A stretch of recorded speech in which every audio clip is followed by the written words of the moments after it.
Saudara-saudara, kita akan membaca kitab suci dari pasal ke-9 dari Ibrani, dari ayat yang ke-15. Kita membaca sampai dengan ayat yang ke-22. Ibrani pasal ke-9 ayat 15, kita membaca sampai dengan ayat yang ke-22. Setelah mendapatkan, mari kita membaca dengan bergiliran. Pria 15, wanita 16 dan seterusnya. Karena itu ia adalah pengantara dari suatu perjanjian yang baru, supaya mereka yang telah dipanggil dapat menerima bagian kekal yang dijanjikan. Sebab ia telah mati untuk menebus pelanggaran-pelanggaran yang telah dilakukan selama perjanjian yang pertama. 16. Sebab di mana ada wasiat, di situ harus diberitahukan tentang kematian pembuatan wasiat itu. Karena suatu wasiat barulah sah kalau pembuat wasiat itu telah mati, sebab ia tidak berlaku selama pembuat wasiat itu masih hidup. Itulah sebabnya maka perjanjian yang pertama tidak disahkan tanpa darah. Sebab sesudah Musa memberitahukan semua perintah hukum Taurat kepada seluruh umat, ia mengambil darah anak lembu dan darah domba jantan serta air dan bulu merah dan hisop, lalu memerciki kitab itu sendiri dengan seluruh umat sambil berkata, inilah darah perjanjian yang ditetapkan Allah bagi kamu, dan juga kemah dan semua alat untuk ibadah dipercikannya secara demikian dengan darah. Dan hampir segala sesuatu disucikan menurut hukum Taurat dengan darah, dan tanpa penumpahan darah tidak ada pengampunan. Dan hampir segala sesuatu disucikan menurut hukum Taurat dengan darah, dan tanpa penumpahan darah tidak ada pengampunan. Kalimat terakhir kita membaca 2 kali. Dan tanpa penumpahan darah tidak ada pengampunan. Sekali lagi. Dan tanpa penumpahan darah tidak ada pengampunan. Mari kita menghafal. Tanpa penumpahan darah tidak ada pengampunan. Ibrani pasal ke-9 ayat ke-22. Nah, saudara-saudara, hari ini kita mau bicara tentang apakah yang menjadi darah pengampunan dan darah pembersihan di dalam perjanjian lama dan akhirnya digenapi di dalam perjanjian baru. Kita telah memikirkan tentang dosa bukan hanya bersangkut paut dengan moral saja. Dosa bersangkut paut dengan hidup matinya daripada manusia yang berbuat dosa. Nah, saudara-saudara, konsep semacam ini tidak ada di luar Alkitab. Di luar Alkitab manusia selalu pikir, kalau saya berbuat dosa, itulah sesuatu kebebasan saya, sehingga saya melakukan sesuatu. Setelah melakukan sesuatu, barulah merasakan sesuatu teguran yang tidak habis-habis di dalam hati nurani. Memang hati nurani bekerja sebelum kita berbuat dosa. Dia memberikan pencegahan, dia memberikan peringatan, dia memberikan sesuatu dorongan, jangan berbuat. Sebelum kita berbuat dosa, hati nurani bekerja. Tapi pekerjaan hati nurani tidak pernah lebih keras daripada sesudah berbuat dosa dibandingkan sebelum kita berbuat dosa. Sehingga banyak orang baru sadar, baru insyaf dengan sungguh-sungguh kalau saya sudah berbuat dosa. Mengapakah demikian? Karena waktu kita belum berbuat dosa, kita tidak suka mendengar teguran hati nurani dengan teliti dan dengan pertanggungan jawab. Saudara-saudara, kita lebih pentingkan kebebasan kita. Kita lebih pentingkan kedaulatan kita. Saya mau berbuat ini, mau apa? Saya mau berbuat dosa, jangan diganggu. Saudara-saudara, kebebasan kedaulatan pribadi yang sudah mau tidak diatur lagi, tidak mau diatur oleh Tuhan, selalu memperankan Tuhan di dalam diri sendiri. Tetapi saudara-saudara, pada waktu kita berbuat dosa, hati nurani menjadi pasif. Pada saat kita sedang melakukan dosa, hati nurani selalu pensiun, selalu mundur, atret, dan dia seolah-olah tidak berfungsi lagi. Dan sehingga membiarkan kita mengalami sesuatu kebebasan yang lancar, kebebasan yang tidak terganggu, kebebasan yang leluasa berbuat dosa. Saudara-saudara, namun demikian pensiun itu tidak berarti mati. Atlet itu tidak berarti tidak berfungsi. Dia tidak lagi bekerja, dia tidak lagi memberikan peringatan. Tidak berarti bahwa hati nurani itu sudah tidak bekerja lagi. Justru setelah kita berbuat dosa, selesai berbuat dosa, hati nurani langsung bangkit kembali, langsung berada di takhta, langsung memberikan teguran yang keras kepada kita, sehingga kesadaran itu menjadi kesadaran yang terlambat. Saudara-saudara, banyak anak gadis tidak sadar berapa indahnya dia mempunyai kesucian yang diberikan oleh Tuhan. Dia baru sadar itu indah setelah dia jatuh menjadi pelacur. Saudara-saudara, banyak pria tidak sadar berapa hebatnya dia mempunyai kesehatan masa muda, sampai dia merusakkan tubuhnya, merusakkan kesehatannya dengan dosa. Baru dia sadar dia dulu pernah mempunyai tubuh yang sehat. Saudara-saudara, banyak orang yang kaya tidak sadar bahwa kesempatan-kesempatan dan kekayaan-kekayaan itu merupakan suatu bahagia yang harus dia pertanggungjawabkan kepada Tuhan. Sampai dia hamburkan habis, baru dia sadar dia dulu pernah bahagia. Saudara-saudara sekalian, jadi hati nurani itu telah menjadi sesuatu yang menegur kita. Dan teguran setelah manusia berbuat dosa adalah teguran yang begitu dahsyat, begitu keras, begitu konsisten, sehingga manusia kadang-kadang berada di dalam kesulitan, tidak gampang mengampuni diri. Saudara-saudara sekalian, kadang-kadang seolah-olah tidak ada teguran dari luar. Kadang-kadang seolah tidak ada orang lain memperkirakan segala sesuatu yang kita perbuat. Tapi di dalam lubuk hati kita ada suara yang mengganti Tuhan, yang berkata engkau sudah berdosa. Dan konsisten dan kekerasan dari teguran itu membuat manusia tidak gampang lepas daripada tuduhan sendiri terhadap diri sendiri. Diri menduduh diri, diri membenci diri, diri menghakimi diri. Ini adalah satu hal yang belum pernah terjadi dan tidak mungkin pernah terjadi. Tidak ada di dalam kalangan binatang. Saudara-saudara, itu sebab manusia bukan binatang, binatang bukan manusia. Karena binatang tidak ada sesuatu fungsi moral yang sepeka seperti manusia. Binatang tidak mempunyai fungsi pertanggungjawaban terhadap perbuatan-perbuatan yang salah seperti manusia. Manusia ditegur, dikejar, dituduh, dihakimi oleh hati nurani sendiri, sehingga manusia sulit melepaskan itu daripada diri sendiri.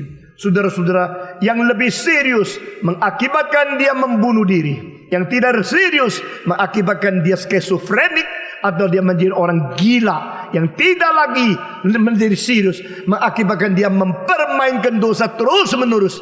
Dan kesadaran yang terlambat adalah kesadaran pada waktu menghadap Tuhan Allah pada hari penghakiman. Pada saat itu tidak ada tolong lagi, tidak ada kesempatan lagi, hanya ada binasa yang dinantikan oleh mereka yang berbuat dosa. Saudara-saudara, itu sebab dosa bukan hanya bersangkut paut dengan kelakuan kebebasan saja. Dosa bukan hanya sesuatu kedaulatan, inilah kemauan saya, mau apa kamu. Bukan hal tentang pribadimu yang menjalankan kebebasan saja. Saudara-saudara, semua hukum di dalam dunia, semua pengertian-pengertian tentang ajaran moral di dalam dunia hanya mengerti bahwa perbuatan dosa itu terjadi di dalam lingkup kebebasan, lingkup etika, lingkup kelakuan perbuatan seseorang. Tapi Alkitab mengatakan tidak. Nah, ini perbedaan yang besar.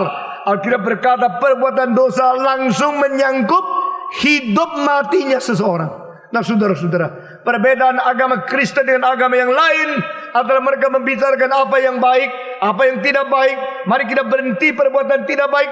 Mari kita belajar berbuat yang baik. Mari kita berhenti daripada kejahatan. Mari kita berubah menjadi baik. Di dalam perubahan-perubahan kelakuan, perubahan-perubahan perbuatan, itu hanya di bidang moral saja. Tapi kitab suci mengatakan bukan demikian. Engkau berbuat dosa, engkau harus mati. Ini dari kalimat pertama Tuhan memerintahkan kepada Adam di Taman Eden sudah menjadi jelas. Tuhan berkata, hari engkau makan, hari itu juga engkau mati. Jadi dosa bukan hanya menyangkut kebebasan perbuatan dan etika di melingkup perbuatan kita saja. Dosa langsung menyangkut mati dan hidup. Kita pernah menekan poin ini meskipun tidak terlalu jelas, tapi sudah memberikan pengarahan kepada kita. Itu sebab seluruh kitab suci adalah membicarakan tentang akibat dosa dan jalan keluar dari dosa. Saudara-saudara, akibat dosa adalah maut dan jalan keluar dari dosa adalah hidup yang kekal. Sekali lagi, akibat dosa adalah maut dan jalan keluar dari dosa adalah hidup yang kekal. Semua 1, 2, 3. Akibat dosa adalah maut, jalan keluar dari dosa adalah hidup yang kekal.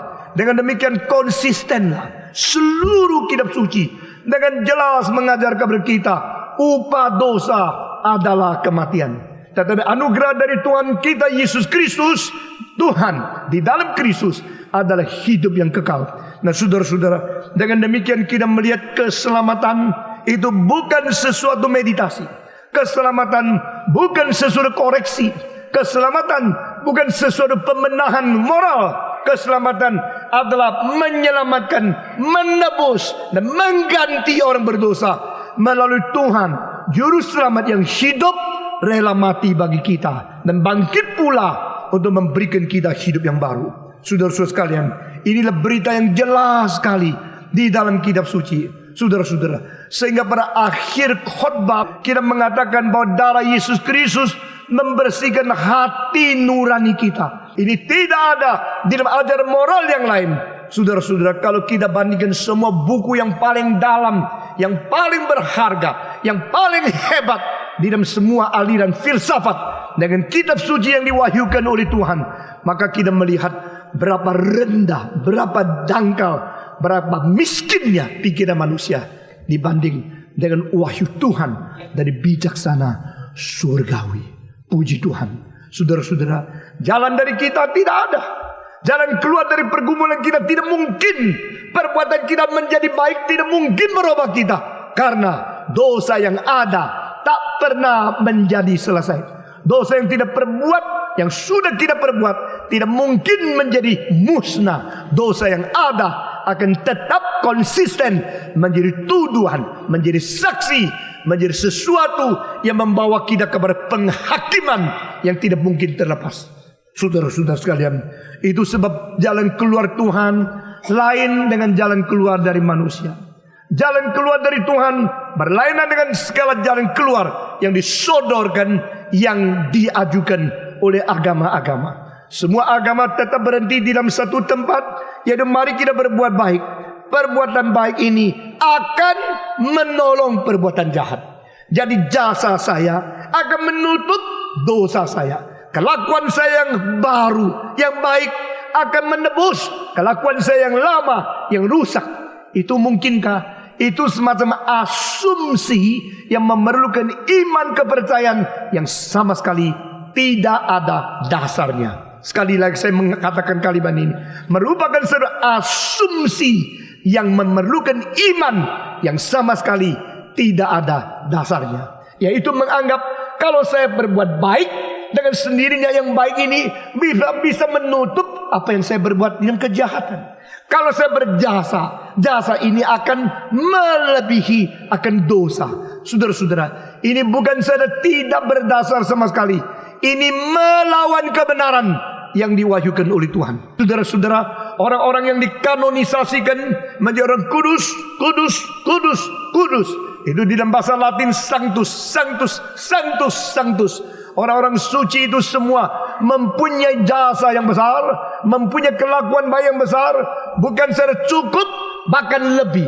Dan kelebihan itu menolong kita, saudara-saudara. Sehingga engkau berdoa kepada orang suci, mengharapkan apa? Mengharapkan kelebihan jasa kebaikan mereka boleh dibagikan sebagian untuk beri jalan keluar engkau yang berbuat dosa. Saudara-saudara, tidak ada ajaran semacam demikian. Hari ini saya khusus mengambil satu contoh yang pendek, contoh yang sederhana untuk memberi engkau sadar tentang ketidakmungkinan ini. Saudara-saudara, jikalau saya sekarang mulai belajar baik, mulai berbuat baik, dan sekarang mulainya, hari ini tanggal berapa? Bulan apa? Tahun apa? Hari ini saya telah mendengarkan firman, saya telah mengambil keputusan, mulai hari ini saya tidak berdosa lagi. Nah saudara-saudara, kalau ada orang berjanji seperti ini, orang itu pasti mempunyai arah baru yang sangat baik, mempunyai jiwa yang sungguh-sungguh mau bertanggung jawab, mempunyai keputusan yang paling penting di dalam keputusan-keputusan yang di dunia ini. Saudara-saudara, mulai hari ini saya tidak berbuat dosa lagi, sampai mati tidak berdosa lagi. Kalau ada orang demikian berjanji seperti ini, janjinya agung enggak? Jawab, agung enggak? Mulai hari ini sampai mati saya tidak berbuat dosa lagi. Hebat enggak? Agung enggak? Bernilai enggak? Saya tanya, mungkin enggak? Loh, agung enggak? Iya. Bernilai enggak? Iya. Hebat enggak? Iya. Waktu saya tanya, mungkin enggak? Jawabnya, lu kok tahu? Mungkin lu enggak mungkin, tapi orang lain mungkin. Engkau berdasarkan apa mengatakan enggak mungkin? Cepat banget ya. Engkau begitu tegas, enggak mungkin. Hari ini mulai saya tidak berbuat dosa sampai mati. Engkau bilang enggak mungkin. Kenapa enggak mungkin? Kita orang berdosa justru enggak mau dosa lagi kok. Enggak bisa. Kenapa enggak bisa? Karena pengalaman dia sendiri. Pengalaman kamu yang ketawa juga. Pengalaman saya juga. Kita semua pernah berjanji, mulai hari ini tidak lagi, mulai hari ini tidak lagi, mulai hari ini tidak lagi, sorenya lagi, betul nggak? Kita semua mempunyai pengalaman ini. Mulai hari ini tidak berbuat dosa, akhirnya berdosa lagi. Jadi kita akhirnya mempunyai satu kesimpulan, kalau saya tidak mungkin, ya pasti kamu tidak mungkin. Kalau engkau sama saya tidak mungkin, pasti tidak ada orang mungkin kok. Kalau tidak ada orang mungkin, seluruh dunia tidak mungkin. Begitu. Itu namanya asumsi. Kalau engkau tidak bisa, orang lain tidak bisa. Tidak tentu loh saudara-saudara. Mungkin nyonyamu bisa loh. Bisa nggak? Tidak bisa juga. Saudara-saudara. Nah ini persoalan perbuatan dosa dan janji. Saya berjanji mulai hari ini tidak berdosa lagi.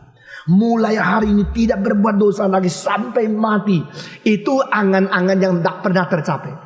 Itu cita-cita yang terlalu jauh dari realita. Itu sesuatu pikiran yang begitu sempurna, yang berdasarkan sesuatu hidup yang sudah tidak sempurna. Saudara-saudara, herannya orang yang tidak sempurna masih mempunyai angan-angan sempurna. Heran tidak?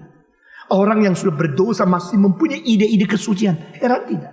Ini namanya kita dicipta menurut peta teladan Allah. Meskipun kita sudah jatuh, tapi peta teladan itu masih bersuara, masih berkata, karena kita adalah sesuatu peta teladan dari Tuhan Allah yang sempurna. The concept of perfection, the concept of absolute never be abolished from human nature. Dalam sifat manusia ada konsep kesempurnaan, ada konsep kemutlakan, atau konsep kita mau menjadi terbaik.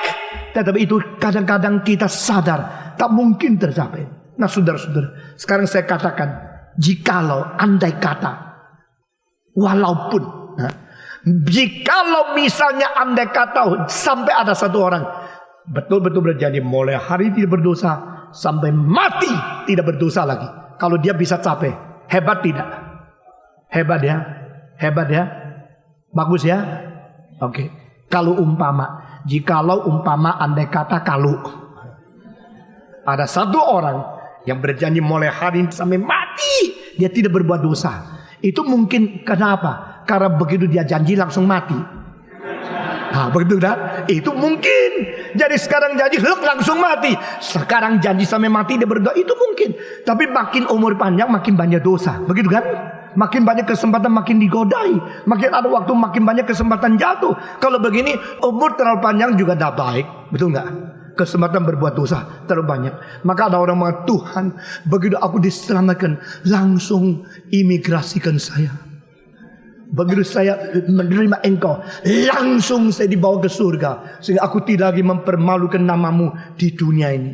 Yesus justru mengatakan, aku tidak melepaskan engkau dari dunia. Aku menjadikan engkau tetap ada di dunia supaya engkau menjadi saksiku. Nah saudara-saudara, itu sebab satu hari hidup, satu hari susah, atau satu hari hidup, satu hari kesempatan. Jawab. Hidup satu hari berarti kesempatan satu hari. Hidup satu hari berarti siksa satu hari. Yang mana yang betul? Nggak tahulah. Pokoknya dua-dua mungkin begitu ya. Saudara-saudara, untuk orang pesimisme, to live is to experience suffering. Ini life is evil. Ini dari makalah seorang pesimis yang terbesar di dunia. Namanya Arthur Schopenhauer. Dia mengatakan higher life means highest suffering. Hidup yang paling tinggi berarti hidup yang paling susah. Hidup yang paling rumit, hidup yang paling sengsara. Hidup yang paling maju, tapi hidup yang paling menderita. Nah ini pikiran-pikiran yang pesimis. Waktu saya masih muda, saya baca filsafatnya. Saya pikir betul juga. Pada waktu itu memang banyak kesulitan-kesulitan yang saya sendiri tidak bisa mengatasi. Lalu saya memadukan apa yang ditulis oleh dia dan pengalaman kita yang lagi berada melankolik. Kita rasa betul sekali. Sampai para Kristus betul-betul menjadi raja demi hidup. Baru saya rasa itu sama sekali salah. Saudara-saudara, to live is not to suffer. To live is to witness Jesus Christ. To live is not to suffer. To live is to bear the glory and manifest the beauty of our Lord. Saudara-saudara, maka kesimpulan terakhir, to live is a privilege. Hidup itu adalah hak. Hidup adalah suatu kesempatan bersaksi. Hidup adalah suatu kesempatan kita bergumul dengan dosa.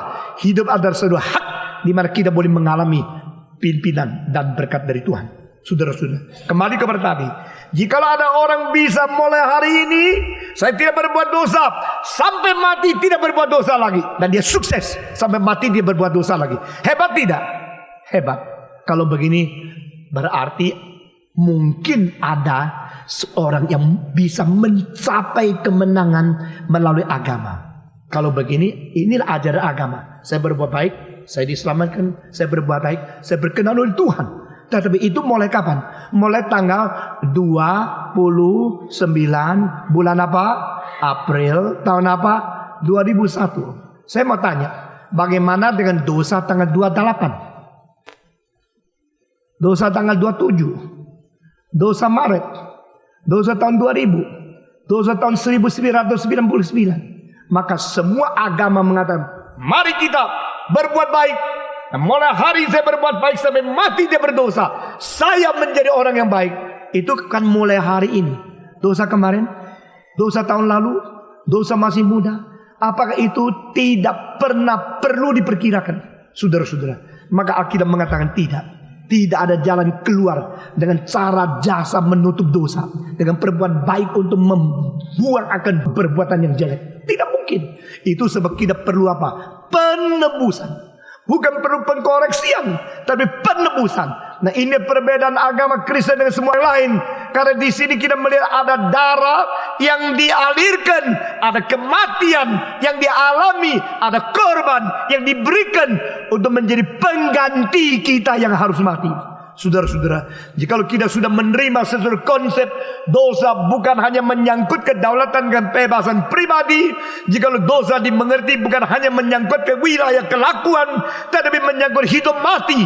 Sekarang kita harus mengerti dosa yang diperbuat yang sudah pernah terjadi itu dosa yang tidak bisa dibuang. Bagaimanakah? Saudara-saudara sekalian, itulah sebab ayat ke-15 menjadi ayat yang penting sekali. Dan di seluruh kitab suci hanya satu kali muncul konsep seperti ini di dalam ayat ini. Ayat ini ayat satu-satunya di seluruh kitab suci mengenai waktu lampau dan darah Yesus Kristus. Mari kita membaca bersama-sama. Ibrani pasal ke-9 ayat yang ke-15.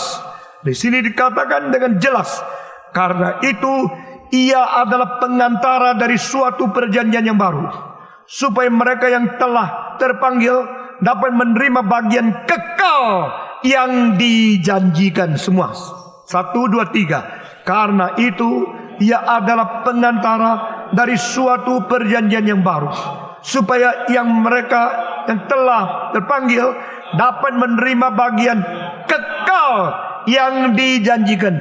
Bagian apa? Bagian apa? Bagian kekal. Apa artinya kekal? Apa artinya kekal?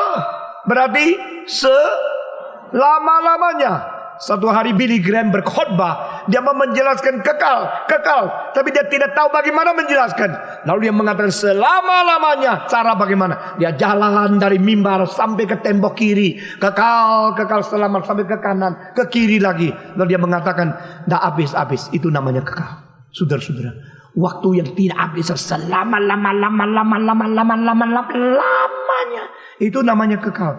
Lalu saya mau tanya, betulkah kekal itu berarti ekstensi waktu sampai tidak habis-habis? Betul tidak? Tetap tidak betul. Saudara-saudara, tetap tidak benar. Eternity is not extension of time.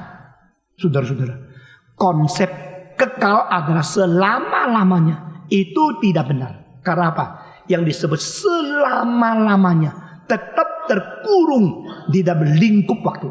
Dari kekekalan dari Tuhan Allah, kekekalan di Alkitab yang diberikan kepada kita justru melebihi dari sekedar selama-lamanya. Saudara-saudara, selama-lamanya berarti engkau bisa mengerti waktu sampai berapa lama, yaitu selama-lamanya. Tapi kekal itu melampaui ini, karena kekal bukan di dalam lingkup waktu, maka kekal melampaui waktu. Kekal melampaui waktu, bukan hanya ekspansi dari berwaktu sampai diteruskan, diperpanjangkan menjadi infinitif. Tapi kekal ada lebih daripada waktu yang diciptakan. Karena Tuhan Allah Sang Pencipta, maka sifat kekekalan Tuhan Allah bukan sifat kekekalan di dalam wilayah ciptaan. Karena Allah menciptakan waktu, maka Allah tidak terkurung di dalam waktu. Karena Allah menciptakan waktu diperpanjangkan sampai berapa lama pun tidak sama dengan kekekalan yang berada di dalam waktu, di dalam diri Allah. Saudara-saudara, maka kekal melampaui waktu. Kekal bukan berada di dalam kurun waktu. Nah, saudara-saudara, di sini dikatakan dengan demikian maka mereka yang telah menerima satu perjanjian yang baru, supaya mereka mendapatkan, dipanggil, dapat menerima bagian kekal yang dijanjikan. Nah, saudara-saudara, ini menyambung ayat ke-14. Karena ayat ke-14 mengatakan Kristus mempersembahkan diri kepada Allah melalui Roh yang kekal. Masih ingat? Saya berkata kepada saudara-saudara bahwa ayat ke-14 adalah satu-satunya tempat di mana seluruh kitab suci, tidak ada tempat yang lain mengatakan Roh Kudus itu adalah Roh kekal. Dan melalui Roh kekal, Kristus mempersembahkan sendiri di hadapan Tuhan Allah. Berarti persembahannya adalah persembahan yang bersifat kekal, persembahan yang diterima di dalam kekekalan, persembahan yang berkhasiat kekal, persembahan yang berlaku untuk kekekalan. Nah, saudara-saudara, keempat poin ini berada di dalam sifat di mana Yesus mempersembahkan diri melalui Roh yang kekal. Kita membaca lagi sekali ayat ke-14. Lalu kita akan mengerti ayat ke-15 lebih jelas. Sekali lagi kita membaca bersama-sama. Ayat ke-14. 1, 2, 3. Betapa lebihnya darah Kristus yang oleh Roh yang kekal telah mempersembahkan dirinya sendiri kepada Allah sebagai persembahan yang tidak bercacat, akan menyucikan hati nurani kita dari perbuatan-perbuatan yang sia-sia, supaya kita dapat beribadah kepada Allah yang hidup atau beribadah kepada Allah yang kekal. 15 semua sekali lagi. Karena itu ia adalah pengantara dari suatu perjanjian yang baru, supaya mereka yang telah terpanggil dapat menerima bagian kekal yang dijanjikan. Sekarang kalimat yang lebih penting lagi di bawah ini. Sebab ia telah mati untuk apa? Untuk apa? Untuk menebus semua. Untuk menebus. Menebus apa? Pelanggaran-pelanggaran yang telah dilakukan selama perjanjian yang Nah, ini ayat di dalam hal ini satu-satu kalinya di seluruh kitab suci. Apa arti? Berarti darah Yesus yang dialirkan itu, yang dipersembahkan melalui roh yang kekal itu, bisa menebus pelanggaran-pelanggaran perjanjian lama. Nah saudara, inilah pengharapan. Inilah yang tidak ada di agama. Apa yang saya berbuat sudah salah, sudah kadung, sudah lewat. Itu adalah waktu-waktu dulu. Tetapi sekarang bagaimana? Sekarang dia mati menebus dosa-dosa dulu. Kenapa bisa? Yesus kenapa darahnya bisa menebus dosa dulu? Karena kekekalannya bukan ekstensi daripada waktu, tetapi ada melampaui seluruh lingkup waktu. Saudara-saudara, total extent of time has been created by God in the universe is also limited. But the eternity of God is infinity, is unlimited. Dengan demikian ini mengandung seluruh rahasia yang besar sekali, yaitu Yesus Kristus mempunyai darah yang dipersembahkan kepada Allah melalui roh yang kekal ini, dan memberikan kepada mereka yang menerima panggilan janji yang kekal. Dan di dalam bagian kekal ini mengandung sesuatu khasiat, mengandung sesuatu kuasa, mengandung sesuatu fungsi yang menuju ke depan dan menuju ke belakang. Nah saudara-saudara, menuju ke depan dan menuju ke belakang, ini berarti dia tidak terkurung oleh proses waktu, tetapi dia bisa melawan waktu. Saudara-saudara, Augustinus mengatakan manusia mempunyai sifat kekekalan. Di dalam diri manusia ada sifat kekekalan. Ditanya, bagaimana engkau mengetahui? Dia mengatakan salah satu tanda adalah kita mempunyai ingatan, memori.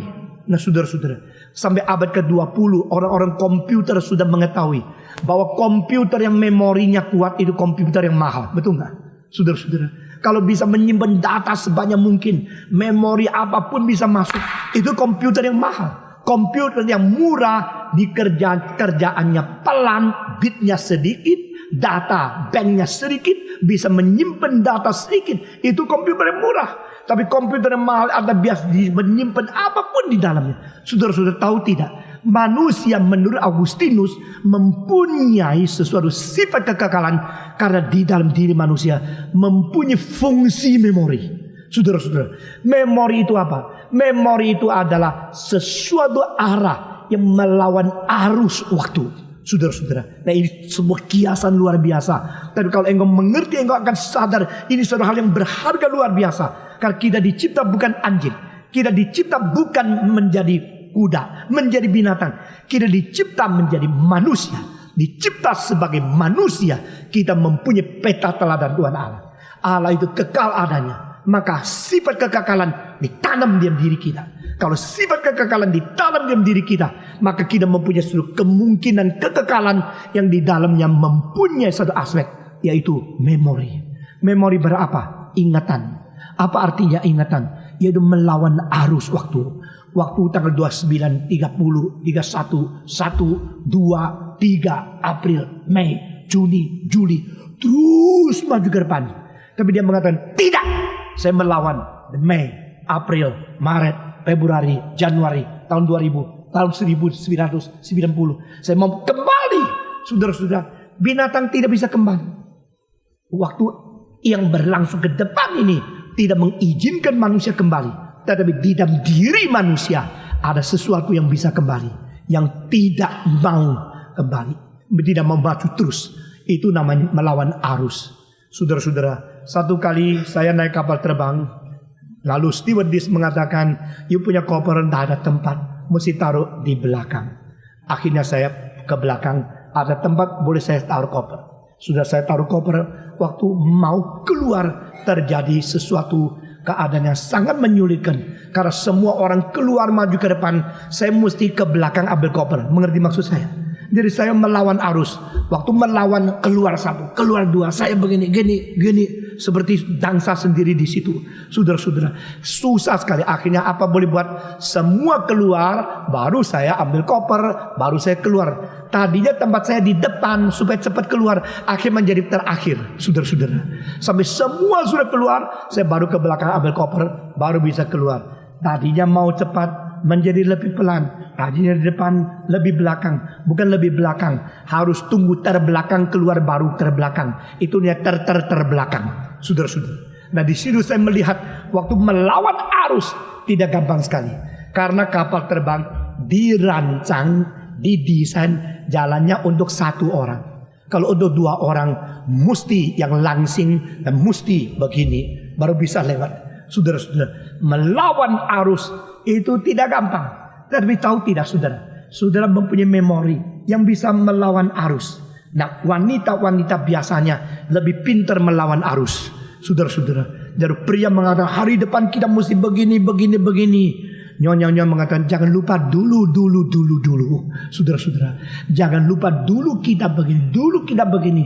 Wanita mempunyai memori yang menuju kepada hari-hari yang indah di dalam sejarah. Pria menuju kepada prospek depan yang mungkin di depan. Jadi potensi depan itu digali oleh pria. Tetapi wanita mengenang akan saat-saat yang indah pada belakang. Ini membuktikan memang manusia itu manusia bersifat kekekalan.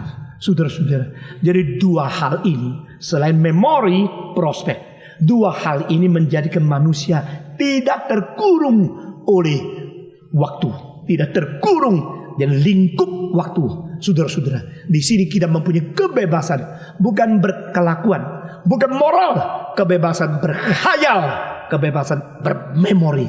Saudara-saudara, jadi memori melawan waktu, menelusuri kepada yang dulu, prospek melampaui waktu, menyalip seperti body salip lebih ke depan. Dan sesuatu proses waktu ini dilawan oleh kedua unsur tadi. Unsur kembali ke dulu, unsur prospek ke depan, unsur mengenang kepada lama, unsur prospek ke depan, unsur mengkhayali akan hal yang akan mungkin terjadi melalui potensi. Nah saudara-saudara, demikian juga sifat kekekalan itu betul-betul berada di dalam diri Allah yang mencipta sifat kekekalan manusia. Sehingga sifat kekekalan manusia hanyalah sesuatu bayang-bayang dari sifat kekekalan Allah sendiri. Karena kita dicipta menurut peta teladan Dia, sehingga Dia mempunyai realita yang asli. Kita hanya mempunyai bayang-bayang di dalam keadaan peta teladan saja. Itu sebab kematian Kristus begitu penting, karena kematian Kristus mempunyai seluruh dasar, mempunyai seluruh sifat kekekalan yang tidak ada pada yang lain. Dia mati mempersembahkan diri melalui roh yang kekal kepada Tuhan Allah, sehingga memberikan bagian kekal kepada mereka yang menerima janji. Dan yang menerima janji termasuk pelanggaran-pelanggaran dulu akan ditebus oleh Dia pada waktu Dia datang ke dalam dunia.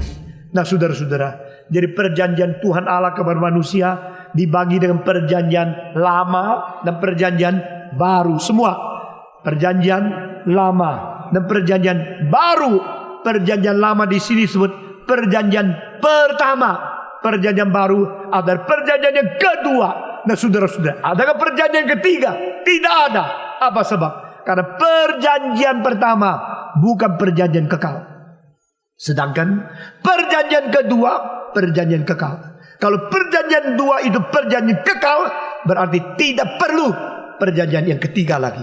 Karena di sini sudah mempunyai kekekalan. Nah saudara-saudara, sekarang perhatikan kalimat-kalimat di bawah ini. Dengan demikian, kekekalan Kristus dan khasiat kekekalan Kristus dan penebusan itu hanya untuk sesudahnya atau juga untuk sebelumnya? Jawab. Hanya untuk sesudahnya atau juga untuk sebelumnya? Juga untuk sebelumnya.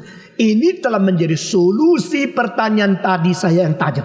Saya tadi menanya, kalau agama mengajar kita berbuat baik, mulai sekarang saya berbuat baik sampai mati tidak berbuat dosa lagi. Saya mau tanya, kalau sukses namanya hebat. Tetapi bagaimana dengan sebelumnya? Dengan dosa-dosa yang sebelumnya saya itu berbuat, bagaimana? Jawaban ada di ayat 15 bagian kedua. Karena di sini dikatakan Dia akan menebus pelanggaran-pelanggaran yang telah dilakukan selama perjanjian pertama. Mari kita membaca sekali lagi 15. 1, 2, 3. Karena itu Ia adalah pengantara dari suatu perjanjian yang baru, supaya mereka yang telah terpanggil dapat menerima bagian kekal yang dijanjikan. Sebab Ia telah mati untuk menebus pelanggaran-pelanggaran yang telah dilakukan selama perjanjian yang pertama. Nah saudara-saudara, inilah satu ayat yang begitu penting dan tidak ada lagi di dalam seluruh kitab suci kalimat yang seperti ini. Ini begitu unik, begitu hebat. Hanya satu kali saudara baik-baik menggarisnya, baik-baik menghafalnya, dan baik-baik terapkan di dalam tanya jawab. Kalau engkau perlu menjadi saksi Tuhan untuk menjawab orang beragama mengenai hal-hal semacam demikian. Saudara-saudara sekalian, setiap khotbah yang disampaikan di sini tidak akan kembali lagi. Kalau saya sudah khotbahkan dari mimbar ini pasal ke-9, maka sisa hidup saya tidak akan khotbah lagi pasal ke-9. Kalau sudah mengkhotbahkan ayat ini, sisa hidup saya tidak akan lagi khotbah ayat ini di sini. Sehingga kesempatan kita mendengar firman Tuhan begitu indah dan begitu penting. Sehingga setiap kali biarlah apa yang Tuhan berbicara melalui firman-Nya kepada kita menjadi bekal hidup, menjadi modal iman, menjadi fondasi kita bersaksi dan memuliakan Tuhan. Saudara-saudara sekalian, sekarang saya akan memberikan kesimpulan dari 14 dan 15. Ayat 14, karena kematiannya, karena darahnya melampaui darah domba dan lembu, sehingga dia boleh membersihkan hati nurani kita. Saudara-saudara, ini akan diulangi pada ayat-ayat yang lain.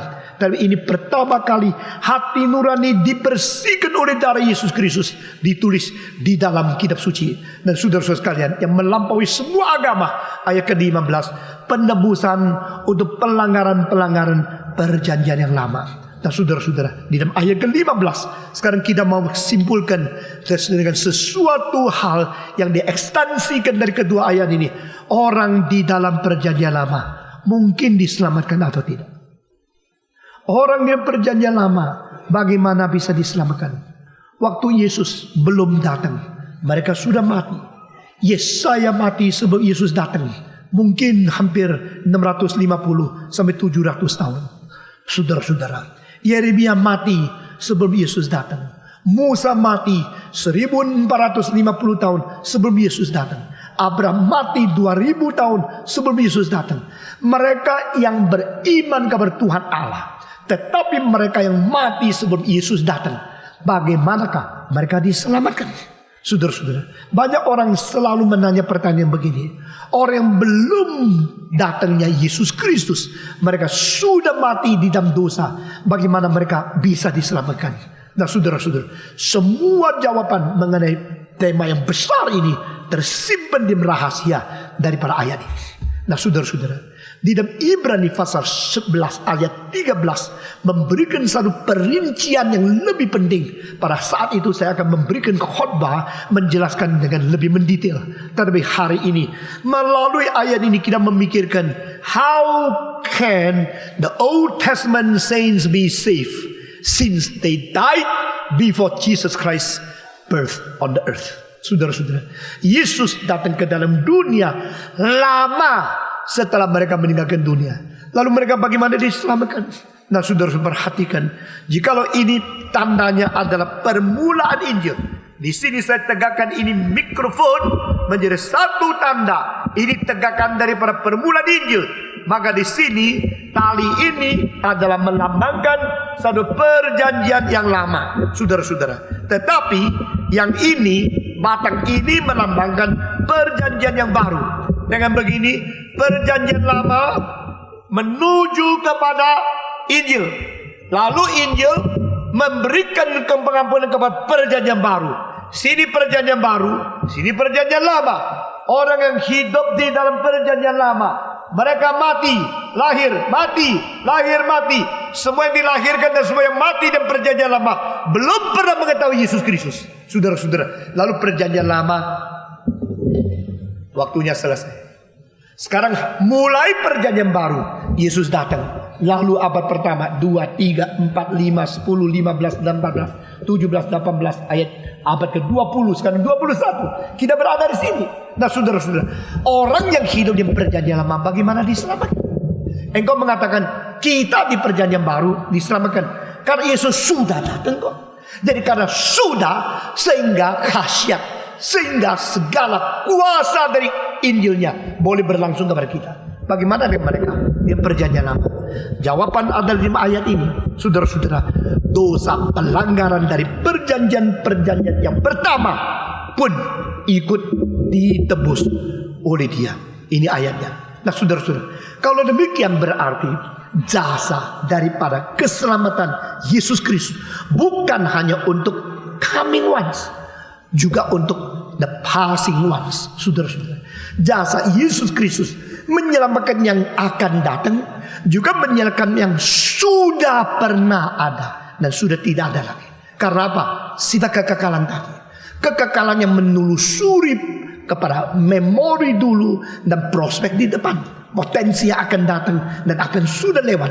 Dengan demikian, iman orang perjanjian lama sama iman orang perjanjian baru harus sama kepada Yesus Kristus, tapi arahnya berbeda. Sekali lagi saya mengatakan, iman perjanjian lama dan iman perjanjian baru harus sama, arah yang berbeda. Engkau mengatakan bagaimana kita bisa mengerti iman perjanjian lama dan iman perjanjian baru harus sama? Jikalau mereka belum pernah mengenal Yesus Kristus, mereka belum pernah tahu Yesus, Yesus belum datang. Nah, itu sebab rahasia yang tersimpan di dalam inti Taurat membawa manusia beriman yang sejati. Sekali lagi, rahasia yang tersimpan di dalam inti Taurat membawa manusia ke beriman yang sejati. Apa artinya? Jadi kalau orang itu sungguh-sungguh taat kepada Tuhan dan dia membaca kitab perjanjian lama, dia akan menemukan Kristus di dalamnya. Nah, saudara-saudara, orang-orang perjanjian lama mungkinkah beriman kepada Kristus? Mungkin. Bukan saja mungkin beriman kepada Kristus, mereka sampai mungkin mencintai Kristus sehingga rela menderita bagi Kristus. Engkau bilang betul? Benar. Dari mana kita mengetahui? Dari dua ayat yang penting. Ayat pertama yang dikatakan oleh Musa, akhirnya dikutip oleh Paulus di Roma. Firman ini tidak jauh dari parahmu, firman ini ada di dalam hatimu, firman ini ada di mulutmu. Lalu dikatakan barang siapa yang mengaku Yesus Tuhan, hatinya percaya dia bangkit, dia diselamatkan. Nah, apa artinya? Firman yang terkandung sebagai intisari, kristalisasi dan realita yang paling murni yang tersimpan di dalam Taurat, itu sebenarnya itu adalah Kristus. Saudara-saudara, sehingga engkau baca kitab suci di perjanjian lama, engkau kalau betul-betul taat kepada Tuhan, engkau menemukan Kristus di seluruh perjanjian lama. Saudara-saudara sekalian, Martin Luther mengatakan kitab disebut kitab, dan kitab mempunyai arti sesungguhnya. Kitab bernilai karena kitab itu mengandung Injil Kristus. Jika kitab yang di dalamnya tidak ada bibit Injil Kristus, kitab itu tidak bernilai. Dan sama sekali tidak bibit itu, jangan anggap kitab itu kitab. Dia bukan kitab dari Tuhan. Nah, saudara-saudara, saya kira pengertian Martin Luther dan beberapa hal begitu condensed, begitu reduced, begitu concentrate, begitu fokus, begitu penting. Saya kira dia seorang jenius, tidak menyimpulkan segala sesuatu. Martin Luther mengatakan, engkau akan melihat setiap buku di dalam kitab suci ada Injilnya, ada Injilnya, ada Injilnya, ada Injilnya di dalam. Itu sebab kitab suci adalah kitab suci. Saudara-saudara, pada hari Paskah tahun ini, hari Jumat Agung yang kita mengingati Tuhan Yesus di Manggala Wana Bakti, saya telah berkhotbah dari Kejadian sampai Wahyu, telusuran sesuatu benda merah, darah Kristus, domba Allah, domba Allah. Masih ingat? Nah, saudara-saudara, disitulah kita melihat Injil terkandung dalam seluruh proses, bahkan perjanjian lama. Nah, saudara-saudara, tetapi mungkinkah setiap orang mengerti ini? Jawaban adalah tidak. Mungkinkah banyak orang lolos? Jawaban adalah iya. Banyak orang Yahudi tidak mengerti itu, maka terus membaca perjanjian lama. Waktu baca untuk mengkonfirmasi diri. Nah, saudara, ini cilaka. Barang siapa menanya tapi tidak mau dengar jawaban, hanya mencari jawaban yang memuji dia, lalu dia rasa boleh juga, saya lumayan, tidak bisa maju. Saudara-saudara, Barang siapa yang mendengarkan kalimat-kalimat yang berlawanan dengan konsep dia, lalu menggali bijaksana untuk mengkoreksi diri, orang itu akan maju terus. Nah saudara-saudara, di dalam khotbah juga demikian. Kalau khotbah itu ada dua bagian. Sebagian cocok dengan kamu, engkau senang. Sebagian tidak cocok dengan kamu, engkau buang. Engkau tidak mungkin maju. Engkau hanya ingin dikonformasikan kebolehanmu, tetapi engkau tidak mau dikoreksi untuk lebih sempurna. Nah saudara-saudara, ini adalah namanya selective perception. Baik di dalam pembacaan, baik di dalam keadaan karakter, baik di dalam segala sesuatu yang kita layani dan kita alami di dalam dunia ini. Saudara-saudara, maka orang Farisi waktu mereka membaca, oh ini ayat saya lakukan, ini baik, saya tahu ini cocok dengan saya, yang ini saya tidak tahu, maka dia buang. Mereka membaca kitab suci untuk memanipulasi kitab suci. Mereka membaca kitab suci untuk memperalat kitab suci. Mereka membaca kitab suci untuk minta kitab suci mengkonfirmasikan apa yang mereka perbuat, sehingga mereka tidak menemukan Injil sama sekali. Saudara-saudara, mereka sampai hari ini tidak pernah mengetahui apa artinya Yesaya 53. Saudara-saudara, mengerti apa artinya Yesaya 53? The sovereign servant of God. Yesus Kristus adalah hamba Tuhan yang mengalami sengsara. The suffering servant of God. Tetapi orang Yahudi sampai hari ini mengatakan Yesaya 53 tidak ada hubungan sama Yesus. Itu adalah firman Tuhan tentang Bani Israel. Orang Israel menderita susah di bawah Hitler, menderita susah di dalam keadaan diaspora, mengalami kesulitan-kesulitan untuk menanggung dosa seluruh dunia. Saudara-saudara, mereka mata tidak terbuka, mereka tidak lihat, sehingga mereka tidak tahu di dalam perjanjian lama mengandung iman terhadap Yesus Kristus. Kembali lagi kepada tadi, dari perjanjian lama dan perjanjian baru, orang-orang yang berada di kedua perjanjian ini harus mempunyai iman yang sama kepada Kristus, tapi arahnya berbeda. Saudara-saudara, Alkitab di dalam Roma pasal 4 pasal 5 dengan jelas berkata kepada kita, iman kepada Abraham yang membenarkan dia juga adalah iman yang kita dibenarkan oleh Tuhan. Allah membenarkan Abraham melalui imannya, maka Allah juga akan membenarkan mereka yang tidak disunat, yang tidak ada Taurat, yang bukan Abraham, keturunan yang lain dari bangsa-bangsa yang lain, untuk dibenarkan sama seperti dia. Sehingga Abraham beriman kepada Tuhan, orang perjanjian baru juga beriman kepada Tuhan.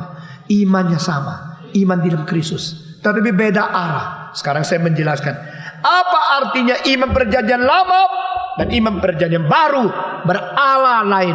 Saudara-saudara, perjanjian lama imannya menuju ke depan. Iman perjanjian baru, iman yang menelusur ke belakang. Saudara-saudara, the faith in Old Testament is a faith to look forward. The New Testament faith is a faith to trace backward. Saudara-saudara, iman perjanjian lama menuju ke depan, iman perjanjian baru menelusur ke belakang. Semua 1, 2, 3. Iman perjanjian lama menuju ke depan, iman perjanjian baru menelusur ke belakang. Jadi orang perjanjian lama, mereka melihat dengan keker Yesus akan datang. Jadi Tuhan yang akan datang, aku beriman kepadamu. Mereka melihat ke depan. Saudara-saudara, tapi kita noleh ke belakang. Dulu Yesus pernah datang, Yesus sudah datang, Yesus mati bagi aku 2000 tahun yang lalu. Jadi iman mereka kepada Kristus, iman kita juga kepada Kristus. Iman mereka ke depan, iman kita ke belakang. Semua 1, 2, 3. Iman mereka kepada Kristus, iman kita juga kepada Kristus. Iman mereka ke depan, iman kita ke belakang. Iman mereka kepada yang akan datang, iman kita kepada yang sudah datang. Kita membaca lagi 15, sudah makin jelas akan ayat ini. Mari kita membaca dengan teliti dan pelan, baik-baik. Semua 1, 2, 3. Karena itu adalah pengantara dari suatu perjanjian yang baru, supaya mereka yang telah dipanggil dapat menerima bagian kekal yang dijanjikan. Sebab ia telah mati untuk menebus pelanggaran-pelanggaran yang telah dilakukan selama perjanjian yang pertama. Saudara-saudara, sekarang kita teruskan dengan ayat 16 dan seterusnya, membaca sekali lagi. Sebab di mana ada wasiat, di situ harus diberitahukan tentang kematian pembuat wasiat itu. Karena suatu wasiat barulah sah kalau pembuat wasiat itu telah mati, sebab ia tidak berlaku selama pembuat wasiat itu masih hidup. Itulah sebabnya maka perjanjian pertama tidak disahkan tanpa darah. Sampai di sini dulu. Nah, saudara-saudara, yang disebut wasiat adalah perjanjian yang akan meninggalkan harta karun atau menghidang sesuatu yang diberikan kepada keturunan yang akan menerimanya secara keturunan yang sah. Saudara-saudara, inheritance. Saudara-saudara, jadi artinya adalah jikalau saya mati, rumah saya akan kasihkan siapa, lalu barang siapa kasihkan siapa, mobil saya diturunkan kepada siapa, dan hal-hal apa, dokumen yang penting, buku-buku kepada siapa. Saya harus tulis wasiat, dan wasiat sudah ditulis. Akhirnya bolehkah tulis dengan jelas tapi tidak tanda tangan? Boleh tidak? Boleh, tapi tidak sah. Betul nggak? Jadi setelah tulis selesai semua, akhirnya harus tanda tangan. Waktu tanda tangan sudah diberikan, maka surat ini sudah sah. Betul tidak? Tetapi apakah berarti surat ini sudah sah, maka mulai hari itu, mulai anak-anak saya merebut kekayaan saya? Tidak, mesti tunggu apa? Tunggu saya mati dong. Ya, kalau saya belum mati, mereka mulai rebut. Saya melotot melihat mereka. Saya telepon, suruh CPM tangkap satu persatu. Kurang ajar. Gua belum mati, lu saya rebutan. Lu kira gua ini siapa? Nah, saudara-saudara, jadi sah itu harus ada dua syarat. Pertama, ada tanda tangan. Kedua, tunggu yang memberi wasiat itu mati. Betul tidak? Tuhan mati tidak? Tuhan bisa mati tidak? Tuhan tidak bisa mati. Jadi bagaimana menjelaskan hari ini? Perjanjian lama disahkan oleh Tuhan, tetapi Tuhan tidak mungkin mati. Ini apa artinya? Coba kau pikir ya. Biasanya kau baca kitab suci, pokoknya sudah baca selesai. Baca kok sudah baca kok sudah selesai. Apa artinya? Ya nanti tunggu di surga, pasti ngerti semua. Begitu. Nah, saudara-saudara, yang nulis wasiat siapa? Tuhan. Yang menerima siapa? Orang Israel. Ini apa? Perjanjian. Jadi istilah wasiat di sini, bahasa Grekanya boleh langsung dimengerti sebagai perjanjian. Yang memberi perjanjian itu belum mati, maka itu belum sah. Tetapi kalau itu sudah diumumkan, yang menulis itu sudah mati, ini sah adanya. Nah, saudara-saudara, dengan demikian kita melihat banyak orang suka harta karun, dah suka ibu bapak. Saudara-saudara, banyak orang mau kekayaan, tidak mau orang tua, kurang ajar. Nah, mereka lihat orang tua kok makin lama makin sehat ya. Wah, capek ini. Tunggu ini sehat, terus sehat aja. Setiap kali kalau periksa dokter, sehat lagi. Wah, kapan giliran saya? Nah, saudara-saudara, mengenai hal begini saya mempunyai pengalaman yang banyak. Salah satu adalah seorang guru saya yang saya sangat hormat. Dia guru Inggris saya. Sejak saya di SD sudah privat belajar sama dia. Sampai SMP saya tetap belajar sama dia. Sampai SMA. Saudara-saudara, dia koreksi banyak pronunciation saya. Tetapi saudara-saudara, pada satu hari saya di dalam pergurauan dia, saya mulai jatuh, penghargaan saya taruh dia, hancur semua. Waktu itu dia sudah umur 60 lebih. Dia mengatakan kalimat ini, mama saya itu banyak uang, dan itu semuanya besok punya saya. Dan saya ingin sekali keliling dunia satu kali, cuma tunggu matinya. Saya sudah tunggu lama, gak mati-mati, dia bilang. Mama saya gak mati-mati kapan? Saya sendiri sudah tua, mana bisa pergi keliling di dunia ini? Dia ketawa. Saya sudah dengar kalimat itu. Mulai hari itu saya tidak lagi menghormati guru ini, karena dia demi uang, demi keliling dunia sudah lama berdoa atau menanti supaya mamanya mati. Kurang ajar enggak? Nah, saudara-saudara, tetapi memang kalau mama tidak mati, engkau mau apa? Jadi orang tua kadang-kadang makin tua makin menjadi musuh anak-anak. Karena apa? Cuma satu sebab, karena tua. Saudara-saudara, karena tua. Tetapi kalau orang tua dulu membesarkan anak, membesarkan dengan baik-baik dan memberikan contoh dengan baik, anak-anak bagaimanapun tidak boleh mengharapkan orang tua itu mati. Saudara-saudara sekalian, dengan demikian hanya semacam orang tua yang tidak mati disebut oleh Konghucu sebagai maling. Mau dengar gak? Konghucu mengatakan, kalau ada orang dari kecil tidak mau belajar, waktu besar tidak mau bekerja, akhirnya sini sana bikin sibuk, bikin repot orang lain, tuanya tidak mau mati, itu namanya maling. Saudara-saudara, berarti kalau semacam orang menjadi kecelakaan bagi masyarakat, hanya bikin rusak dunia, kesini kesana merampok, orang ini sampai tua tidak mau mati-mati, itu adalah maling. Karena manusia harus terus menjadi kerugian karena dia. Saudara-saudara, nah orang tua yang membesarkan kita, kita mengatakan harus kita menghormati dia. Sampai orang tua yang memberi wasiat itu sudah mati, baru kita berhak memakai harta kurun atau sesuatu yang dijanjikan. Nah saudara-saudara, sekarang di sini dikatakan janji Tuhan tidak mungkin tidak ditandatangan. Dan janji Tuhan itu ditandatangan dengan apa? Dengan darah. Nah apa artinya? Ini tidak berarti Tuhan mungkin mati. Tidak.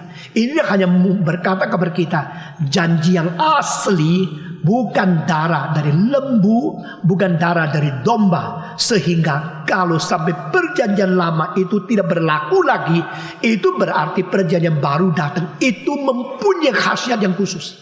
Dan ini berarti yang disebut mati itu adalah perjanjian lama tidak berfungsi artinya. Bukan berarti Tuhan yang berjanji itu mati.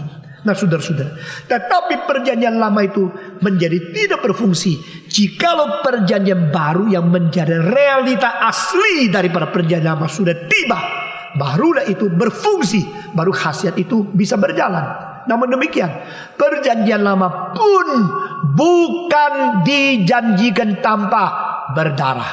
Jadi sekarang tekanannya adalah darah yang memberikan pengertian bahwa korban yang mengganti kita itu membuat kita mungkin menerima janji.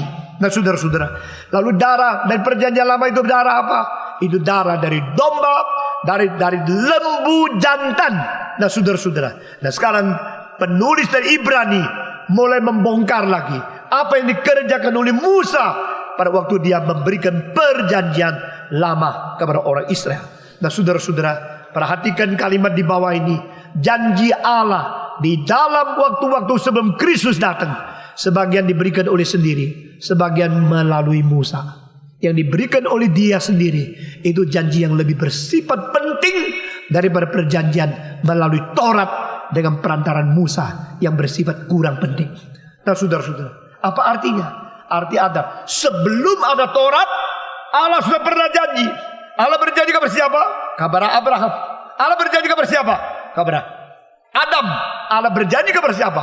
Allah berjanji kepada Abraham, Ishak, Yakub dan sebagainya. Dan janji-janji itu adalah janji-janji di luar Taurat. Tapi pada waktu zaman Musa, janji di dalam Taurat. Pada waktu janji di dalam Taurat, Tuhan berjanji kepada orang Israel melalui perantara Musa. Dan pada waktu Tuhan berjanji kepada Abraham pakai perantara, tidak. Pakai orang lain, tidak. Tuhan langsung berkata kepada Abraham, Tuhan langsung berkata kepada Adam, Tuhan langsung berkata kepada Yakub. Di situ berarti tanpa Taurat ada janji. Semua 1, 2, 3. Tanpa Taurat ada janji. Janji di luar Taurat adalah langsung dari Tuhan. Janji di dalam Taurat adalah melalui Musa. Nah saudara-saudara, di sini perbedaan. Nah orang Israel mempunyai pikiran waktu dulu belum ada Taurat itu tidak penting. Setelah ada Taurat ini penting. Maka mereka menganggap Taurat melalui Musa penting. Janji langsung dari Tuhan tidak penting. Ini terbalik saudara-saudara.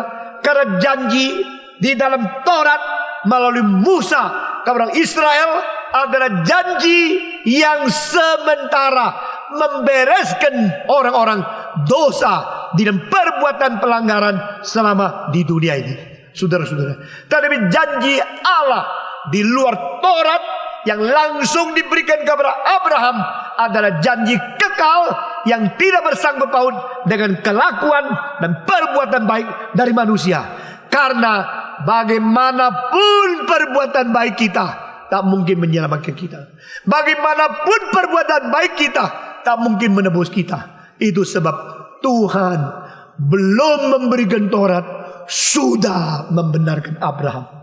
Belum memerintahkan sunat, Abraham sudah dibenarkan. Abraham dibenarkan 430 tahun sebelum Taurat diberikan. Abraham dibenarkan sebelum dia diperintahkan sunat. Tuhan berkata, Abraham, engkau dan keturunanmu sampai selama-lamanya harus ada tanda janji, yaitu di dalam tubuh semua pria-pria harus dijalankan sunat circumstances. Saudara-saudara, dan sunatnya itu adalah ditetapkan hari ke-8 anak dilahir. Kitab suci berkata, hari ke-8 anak itu dilahirkan harus disunat. Nah, saudara-saudara, kita sempat merasa heran, mengapa bukan hari ke-3? Mengapa bukan hari ke-7? Mengapa hari ke-8? Tidak ada orang tahu. Jarang di Alkitab mengatakan hari ke-8. Saudara-saudara, hari pertama dari hari 7, yaitu Yesus bangkit, itu sama dengan hari 8. Tapi 8 dari mana? Dari setelah satu sekulasi selesai, hari pertama lagi. Sulit dikatakan itu hari 8. Seluruh kitab suci tidak ada tempat lain diperintahkan hari 8. Tuhan Allah menyelesaikan ciptaan hari 6. Lalu hari 7 adalah hari istirahat, Sabat. Hari 8 artinya tak ada orang tahu. Saudara-saudara, setelah kitab suci ditulis sampai 1940-an di Inggris ditemukan oleh seorang dokter medis. Dia menemukan plasma di dalam darah anak bayi yang mengandung bahan-bahan pencegah perdarahan. Itu pada hari pertama bayi dilahirkan sangat tipis. Hari kedua naik, hari ketiga naik lagi. Hari keempat naik, hari kelima turun, 6 turun, 7 naik, hari ke-8 paling tinggi. Sehingga hari ke-8 bayi disunat, pendarahan paling cepat kering. Hari ke-9 turun lagi, ke-10 turun lagi. Dan sesudah itu anak itu kalau disunat tidak ada satu hari lebih aman dari hari ke-8. Puji Tuhan. Pada waktu kira-kira 25 tahun yang lalu, saya baca makalah mengenai itu. Saya bersyukur kepada Tuhan. Kitab suci kenapa ditulis banyak hal yang kita tidak ngerti. Ada yang kita nggak ngerti ribuan tahun tidak ngerti. Tuhan biarin tidak ngerti, tidak ngerti. Pokoknya saya tulis gini, yang begini.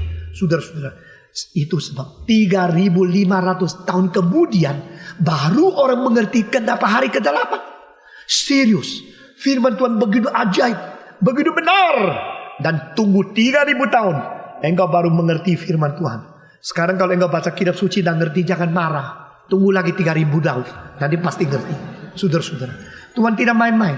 Tuhan adalah Tuhan yang benar, diuji dalam kekekalan. Biar ilmu pengetahuan, ilmu kedokteran, ilmu psikologi, ilmu fisika, ilmu geometri, ilmu apa saja maju terus. Akhirnya manusia akan mengetahui Tuhan, apa yang engkau katakan tidak salah adanya. Saudara-saudara, amin. Bahagialah mereka yang masih belum mempunyai kemungkinan mengerti semua, sudah berkata, aku takluk, aku taat kepada. Itulah iman Abraham. Saudara-saudara, Abraham versus seorang namanya Thomas. Abraham mengatakan, aku tidak lihat pun percaya. Thomas kan mengatakan, kalau tidak lihat sulit percaya. Jadi saya mau lihat sendiri baru percaya. Ini bedanya dua orang beriman. Dua macam orang beriman kepada Tuhan. Abraham beriman. Dan dia tidak pernah berdebat. Dia tidak perlu berdebat. Karena dia tahu apa yang dikerjakan Tuhan tak mungkin salah adanya. Nah, saudara-saudara, kita kembali ke pasal ini. Di dalam pasal ini ditulis dengan jelas, segala sesuatu harus dibersihkan dengan darah. Jadi sekali lagi, bersih dengan darah berarti kesalahan menyangkut kematian. Jadi mau hidup, ada yang mati mengganti. Ini konsep mulai dipupuk, mulai dimengerti. Saudara-saudara, yang menjadi hal paling penting di dalam Taurat yaitu mati berdarah untuk mengganti. Ini yang tepat. Tetapi kekekalannya, tetapi aslinya bagaimana Tuhan memberikan janji dengan rencana asli itu tidak pernah bisa muncul di dalam Taurat.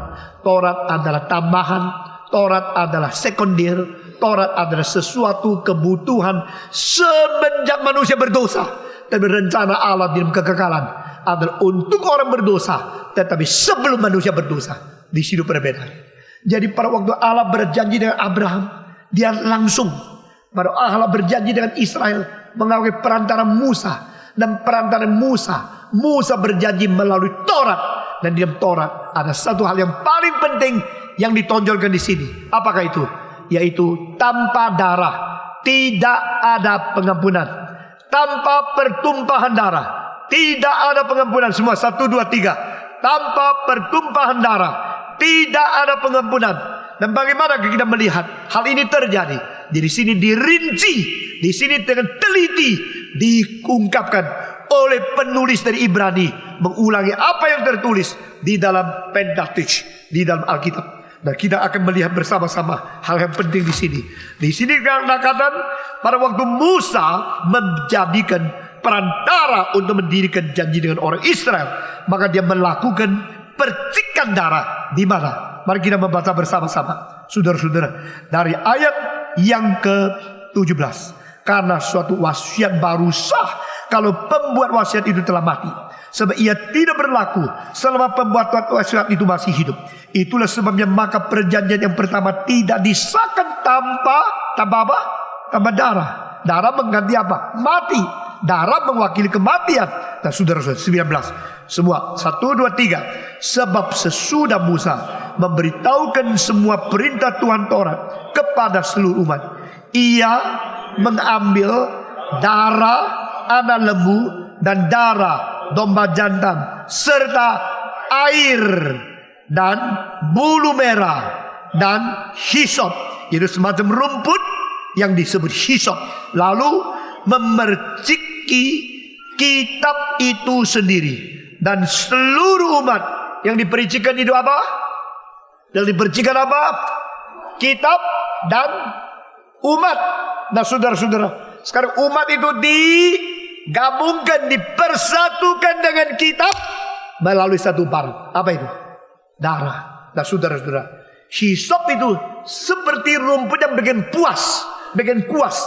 Nah saudara yang cek tahu itu kuas yang kasar itu, pakai rumput-rumput itu lalu dicelupkan ke dalam darah lembu, ke dalam darah lembu jantan dan domba. Sesudah itu Musa keluarkan hisop itu, lalu dia percikan darah kemana? Ke atas kitab.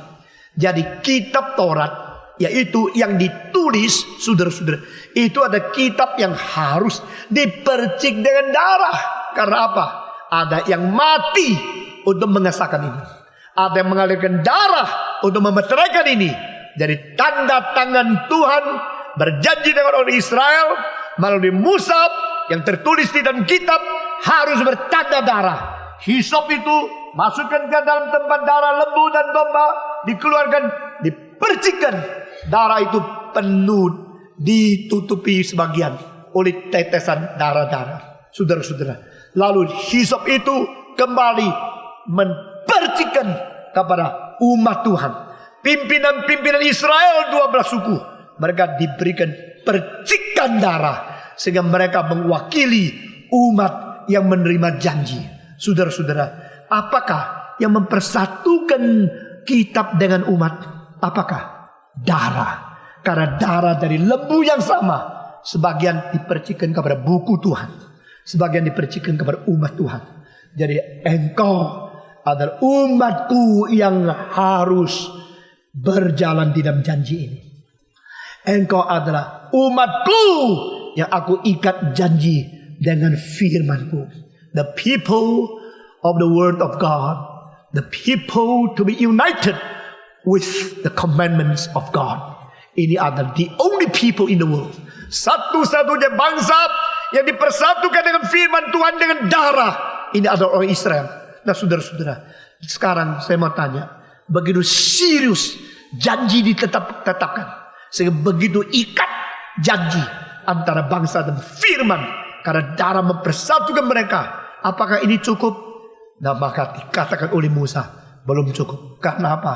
Umat ini dengan janji kabar firman akan melakukan ibadah. Masih ingat minggu lalu kalimat terakhir seluruh khotbah, akhirnya bagian apa? Yaitu supaya engkau hati nurani dibersihkan, boleh beribadah kepada Tuhan Allah yang kekal. Masih ingat? To serve the living God, to serve the eternal God. Saudara-saudara, kita jangan lupa, hidup orang Kristen seluruhnya adalah melayani Tuhan yang hidup, Tuhan yang kekal. Karena apa? Kita sudah ditebus dengan darah. Nah, saudara-saudara, itu sebab waktu engkau melayani, engkau mesti memakai apa? Mesbah. Engkau memakai apa? Memakai tempat penyucian. Engkau memakai apa? Engkau memakai ukup daripada untuk kemenyan, pembakaran kemenyan. Engkau memakai apa? Meja untuk penyajian. Engkau memakai kaki dian. Jadi semua alat, semua furnitur, semua berkas, semua perkakas yang dipakai, itu semua dibawa. Dan Musa mulai memberikan hisop itu kepada darah dan mempercikan kepada semua furnitur, semua perkakas dipercik dengan darah. Karena apa? Tanpa demikian tidak ada pelayanan yang diperkenan oleh Tuhan. Nah, saudara-saudara, saya kira ini adalah satu tempat yang sangat ajaib, karena di sini mengingatkan kembali di dalam pelayanan kita tidak boleh ada sebagian tidak benar. Saudara-saudara, kalau engkau pintar khotbah, hari Minggu khotbah, Selasa pergi cari pelacur, boleh nggak? Nggak boleh. Saudara-saudara, kalau engkau pintar khotbah, hari Rabu engkau pergi judi, boleh? Nggak boleh. Kalau engkau suci dalam segala sesuatu, engkau melayani Tuhan, melayani melalui seluruh sudut, semua bidang, segala sesuatu dari hidupmu suci, pikiran suci, uang suci, tangan suci, kaki suci, semua dipercik dengan darah, pelayanan suci. Bahkan uang yang dipersembahkan, janganlah uang dari pencurian, saudara-saudara.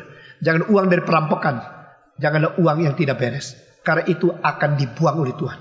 Akhirnya engkau hanya dapat pujian orang lain, persembahannya banyak. Tapi kalau dari uang yang tidak beres, uang yang tidak halal, engkau berikan kepada Tuhan, Tuhan tidak berkenan. Saudara-saudara, mari kita belajar dari ini.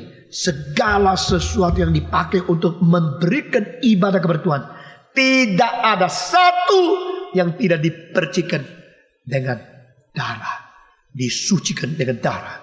Mari kita membaca bersama-sama lagi. Kita membaca dari ayat ke-19. Sebab sesudah Musa memberitahukan semua perintah Taurat kepada seluruh umat, yang mengambil darah anak lembu dan darah domba jantan serta air dan bulu merah dan hisop, lalu memerciki kitab itu sendiri dengan seluruh umat. 20 semua membaca sambil berkata, inilah darah perjanjian yang ditetapkan Allah bagi kamu, dan juga kemah dan semua alat untuk ibadah diperciknya secara demikian dengan darah. 22 semua, 1, 2, 3. Dan hampir segala sesuatu disucikan menurut hukum Taurat dengan darah. Terakhir, dan tanpa penumpahan darah tidak ada pengampunan. Tidak ada pengampunan tanpa pertumpahan darah. Saudara-saudara, tetapi kita kembali kepada prinsip, apakah benar buku yang dipercikkan darah itu menjadi suci karena darah kambing? Apakah benar perkakas yang dipercikkan darah menjadi suci karena darah lembu? Apakah benar kemah itu menjadi kemah suci karena darah lembu? Siapakah lembu? Apa artinya lembu jantan? Apa artinya kambing? Engkau bisa mensucikan bait Allah, engkau bisa mengkuduskan akan pelayanan kepada Tuhan. Apakah ini benar-benar menyucikan? Saudara-saudara, perjanjian lama begitu serius, menelan hidup begitu banyak, mengorbankan begitu banyak lembu dan domba. Tapi itu semua adalah lambang yang akhirnya menuju kepada darah yang asli, darah Yesus Kristus. Mari kita tunduk kepala, kita masuk dalam doa. Kami bersyukur kepada-Mu ya Tuhan, hari demi hari, minggu demi minggu, Tuhan memimpin kami, ayat demi ayat. Tuhan menerangi kami, bagian-bagian yang jarang dibahas oleh manusia pada zaman sekarang ini. Tuhan telah membongkar, Tuhan telah membuka rahasia kepada kami. Tuhan telah memberikan kekuatan kepada kami untuk mengertinya, untuk mendapatnya, untuk merenungnya, untuk beriman kepadanya. Dengar doa kami Tuhan.